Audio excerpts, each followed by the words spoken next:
గలం.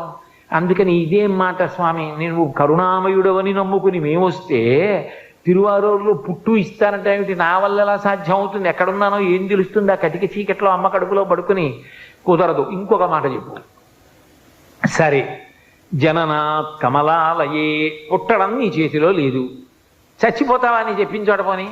కాశ్యాంతు మరణాన్ముక్తి, బలవంతంగా చచ్చిపోవడం కాదు సుమా, సహజంగా నీ కర్తవ్యాలన్నీ అయిపోయాయి, కాశీ వెళ్ళుండిపో.